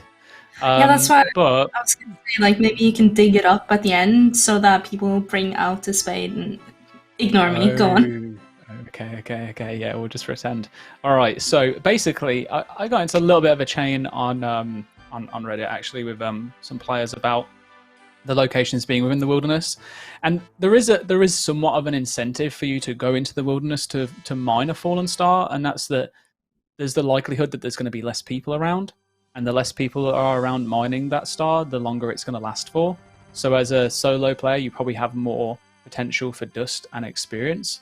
Like, it won't increase the amount of XP per hour that you can get, but you'll definitely look to get more dust as a result. But then, on the flip side, that if you're not wanting to go into the flip side, the problem with that, the downside is that star is going to last for a lot longer. So you're in the wilderness for longer. And obviously you've got to spend more time to get all of the resources out of it. Whereas if you were looking to maybe do things a bit faster, I think hopping with a group of players would end up being, just as good. It just really depends on like your individual play style. But I honestly, for as much as I do agree, or I don't really agree with forcing people to go into the wilderness. There are some instances where it is a choice, and there are some where you are kind of like, pretty much forced to go in there. I'm not a fan of that personally. Doesn't mean that I won't look to support content that goes into the game like that. But shooting stars, there is really no excuse to go into the wilderness unless you really want to try and do a solo mine. The incentive is that you get a little bit of extra dust. You can stay there for a little bit longer, and you don't have to hop around the worlds to be able to achieve that same rate. You can just stay there, static. But if you're worried about getting killed, then honestly, and this is the one time where I will say it confidently, just don't go there. Just don't go to the wilderness and just go to a different world. It will take 2 seconds to just look in your telescope in your player-owned house to find if the world that you've hopped to doesn't have a star in the wilderness, and there will absolutely be stars that are not in the wilderness. So yeah, I think that's it. The incentive is extra dust, not having to hop. That's literally it. Knick-Knack Jack says, is 6 Jads planned to be released next game update? It's very specific. I believe it is, right? No, I don't want to be wrong, but I am willing to say it is. If it is. Honestly, I don't know. I honestly don't know. Let me 100% double, triple check right now, but I believe it is.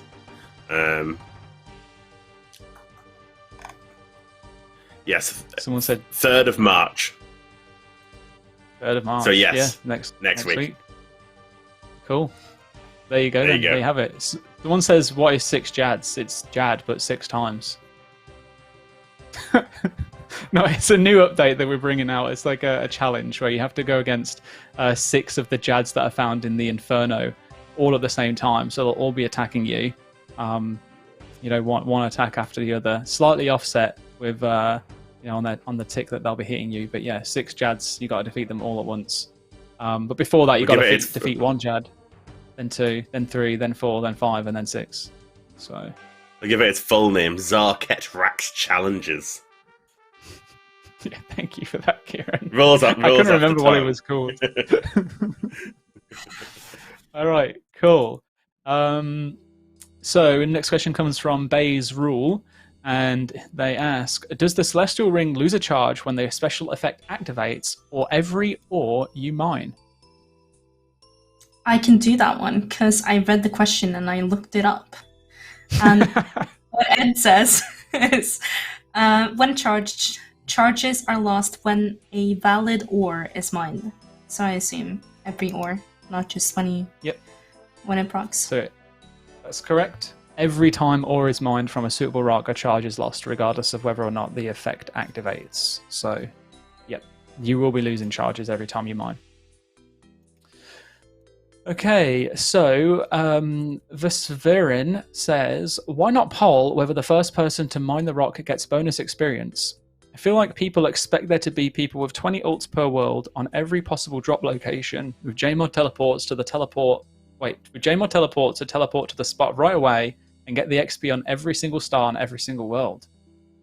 Just for context, this came about because of we did remove the bonus XP that you get for finding the star, because there were a lot of concerns from the community, both high-level community and just general player base as well, actually. It's probably the first time when there's been a unanimous agreement on something regarding experience and experience rates, that basically using ults and scouts would become the meta with shooting stars, so that you could hop world, get the bonus experience, never mind the actual star, and get, between 6 to maybe even 800k mining XP per hour.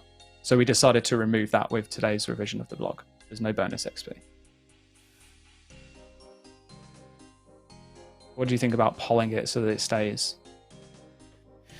I mean, I think we should release the content first and then review. If it's clear there's a use for it, because I think what it brings you is that feeling of, oh my god, I got lucky and found it. I get to click on the star. That's an exciting moment, and now you get something for it. But if it's open to just, we know the community is a lot more efficiency driven than it was back in 2008 as well. There's a determined ability to try and use activities to get as much XP as you can.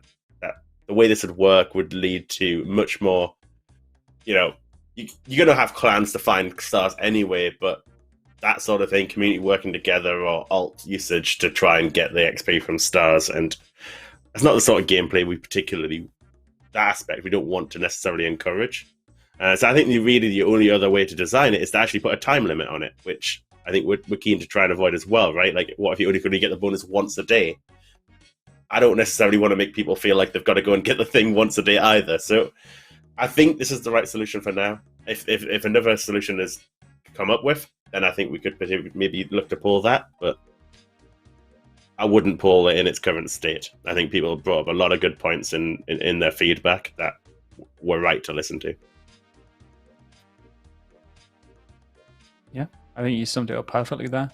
Thanks for that, Kieren. Okay, so I'm going to skip the next question because I think that it has already been answered. It's around about the boosts and stacking, and the answer is that the Celestial Ring boost does stack with other boosts. So if you have any questions about those, the answer is yes. Now we have another question. Hold on. All right, it's another question from the same person. Bob DeBauer says, I see why the star sprite doesn't fit within old school and why it is removed from the poll blog. However, does this mean every star we mine will be empty? I like the idea of finding something rare inside one of the stars.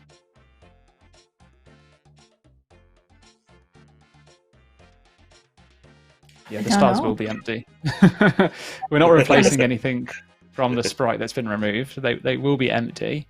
Maybe we put like a 1 in a million chance that you still get to see the sprite. It's there. Every now and I then quite you'll like see the alien. idea. Hey, come meet me in Daenerys or wherever you put him, Come meet me there and we'll trade then. I do quite like the idea of finding something in there, though. Not necessarily the star sprite or even just a joke, but like extra loot things, some random aspect that could actually add a good moment, add a moment of excitement when you finish off the star and an incentive to finish off the stars. What if you have like a really rare chance of finding one of the things that he sells? Like a super rare chance of getting one of the cosmetics or the ring? That could be interesting. I think there's certainly some good ideas that, things we can look at in future to spice up the content. But let's see how it goes so far. There's already a lot of rewards added, so. Yeah, for sure. I like that though. What about if there was a really rare chance that when you finished mining the star, you could get like this magic ball and you had to get 7 of them in total. And when you got all 7, you combine them together to create any item that you want in game. Do you also become super strong? Yeah, it becomes super strong. Like, what would you say if you had to like choose a power level? What would you say it would be? I reckon it would be over 9,000 for sure. That's What if it was clever. instead of that, we have a bunch of little like gemstones, and you might come across a fancy gauntlet that you've got to put these stones into. All right, next question comes in from Sentry. I don't know if maybe we'll be able to answer this one. Will you be able to visually tell the difference between the different sizes of shooting stars? I believe so, yeah. I think when you mine it, it becomes visually smaller. And similarly, if you find a smaller one, it will just be small.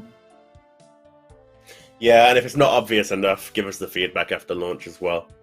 And if there's anything we can do, we should probably try and do it. Perfect. Thank you both. All right. That. Oh. Okay, we'll go through this question. I'm interested to hear what your answers are. Little Reese says, could we get an NPC near the Starfalls that acts like a tool leprechaun that would store a pickaxe? If the idea is to encourage players to mine them as they find them randomly. In a RuneScape, you could have a tool belt, so this wasn't an issue, as you could have your pickaxe on you all the time. There's a lot of locations. That's my first reaction. Like, it's not as simple as like this farming patch here, here, and here, and here. Like, these stars can spawn in a lot of different locations, so it feels a little less like, oh my god, there just happens to be a magical, like, not necessarily a leprechaun, but stood where stars might fall. Like, God, how did they know? If it was a creature from out of this world that was at the locations that they might spawn, conveniently known as a star sprite. We've got the model. To be honest, I get the point. Generally, these places are not exactly hard to get to, except maybe the wilderness ones. Generally, you can probably both get to a bank and get back to the star pretty fast. So, and the stars don't last just 2 minutes. You'll be there. You'll have time to go and get one. Mm-hmm. I appreciate the point, but yeah, for a little bit of context, maybe this will help Little Reese with your question. I believe Mod Ed suggests that like a star that's being actively mined by a group of players, you should expect like a typical star to last around about 30 minutes or so. So it's not like you're gonna see one and be like, oh, this is gonna disappear if I don't go back to get my your pickaxe. So you should have enough time to go and pick one up at least and go back. So cool. That is time. We actually finished all of the questions that we had gathered, aside from the questions that have been posted into the Twitch chat. So apologies if everyone has been posting in chat questions. We will try and get through those as a priority for next week's live stream. I know that we've been saying that a lot, but hopefully you can understand that a lot of the streams we've done recently have been straight after we've done something pretty big, or something that needed to be talked about as a priority. Obviously, equipment rebalance, birthday, Steam, and all that kind of good stuff. So we would like to try and do the next Q&A as a kind of like not so much a throwback, but like a catch-up, where we can kind of like go over all the things that we haven't answered yet. We won't take new questions for it, and we'll just cover what's been asked and that we've missed off. In terms of submitting questions, Inferno, that is asked in the chat, we put up a tweet, we put up a Reddit thread, and there's also a forum thread that you can post your suggestions into. Cool. Right, so I don't want to keep anyone too late, because I know that our production team have been doing a fantastic job of staying alive throughout all of the work that they've had to do, and I want to give them a rest. So I'm just going to quickly go back over the announcements. So !Steam. Old School is now on Steam. You can unlock achievements, badges, trading cards, and more when you play using the brand new Steam client. So use !Steam to visit our store page today and find out more info. Thank you to everyone that has played on Steam so far, and welcomed all of the new players as well. You are awesome. !Steam help for those of you that might be having issues with especially linking and unlinking your accounts with Steam. Head over to !Steam help. Have a look at the resources that are available there. I want to give you some help in getting those issues sorted. !Shooting Stars. We've made some changes to the recent Shooting Stars poll blog with your feedback in mind.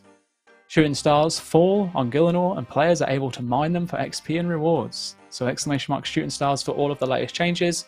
We'll make a few minor tweaks, but I believe that we're probably going to end up polling that tomorrow. Exclamation mark merch. You still have time to celebrate Old School's 8th birthday with a commemorative range from Angelscapes, including the 8th anniversary Tim and Crunchy stained glass pin. Whew. So head over to exclamation mark merch, have a look at what's available, maybe grab yourself some cool things. Yeah, I think that is it from me. Does anyone else want to say anything? Check out the clam dog later on. Oh yeah, check out the clan blog, which will be posted in the next 15 minutes. Thank you, Elena. Thanks for watching. That's all I'll add. Yeah. Thanks, guys. Awesome. Yep. Well, you've both been wonderful. Thank you so much for answering the questions. Thank you so much, chat, for being as great as you are. And yeah, keep playing Old School, and we'll see you in the next one. Bye.